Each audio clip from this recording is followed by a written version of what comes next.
I used to work as a night security guard at a small office complex outside the city. The pay was terrible, but the hours suited me. I liked the quiet, just me, the cameras, and the occasional echo of air vents and fluorescent hum. The building had 3 floors, though only the first 2 were used. The 3rd floor had been sealed off years ago after a small electrical fire. Management never repaired it, just locked it up. They told me to ignore it. My shifts were from 10 p.m. to 6 a.m. Usually, I'd walk the halls, check the doors, log my patrols, and then watch the security monitors in the main booth. The first few months were uneventful. Then small things started happening. It began with the lights. One night around 2 a.m., I noticed that a hallway light on the 3rd floor flickered on. The breaker panel showed no power to that level. I assumed it was a glitch, old wiring or a false reading on the camera feed.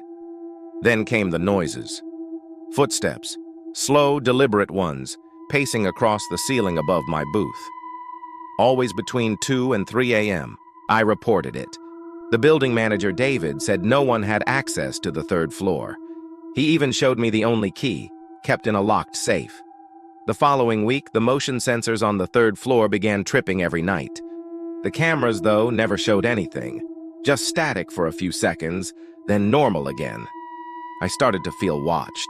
Sometimes, when I'd patrol the 2nd floor, I'd catch a glimpse of movement reflected in the darkened office windows, someone standing behind me in the reflection, though the hallway was empty when I turned.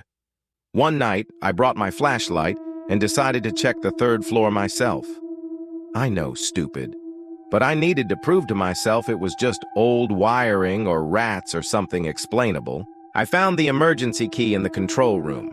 The stairwell to the 3rd floor was colder than it should have been. No heating up there. The air smelled burnt, metallic, and damp.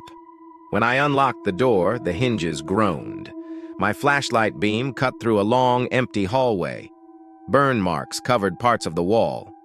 Old office doors hung crookedly. Then I heard it, breathing. Not my own. It came from one of the dark rooms ahead. Deep, ragged breaths, like someone trying not to be heard. I froze. My flashlight flickered. For a split second, I saw something crouched in the far corner. A figure, hunched, hair matted, eyes catching the light just right to glint white. Then it scrambled backward, out of sight. I ran. I slammed the door shut and didn't stop until I was back in the booth. When I checked the monitors, camera 3C, which hadn't worked for months, suddenly came to life. It showed the 3rd floor hallway. Someone, or something, was standing right where I'd been moments ago. Still, facing the camera. It wasn't just static or distortion this time, it was clear as day. A man, maybe, but wrong. Too tall, too thin, head slightly tilted like it was studying the lens. Then the feed cut out. I quit the next morning. A week later, I got a call from my old coworker, Mark, who took over my shift. He sounded shaken. He said, "Did you ever go up to the 3rd floor?" I told him not to. He didn't answer.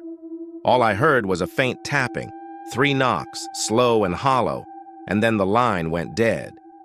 The next day, the building made the news. A fire had broken out overnight, starting on the 3rd floor. No survivors. They said it was likely an electrical fault. But in the photo of the burnt-out structure, right there in the upper window, you could see a figure, thin, tall, watching, just like before.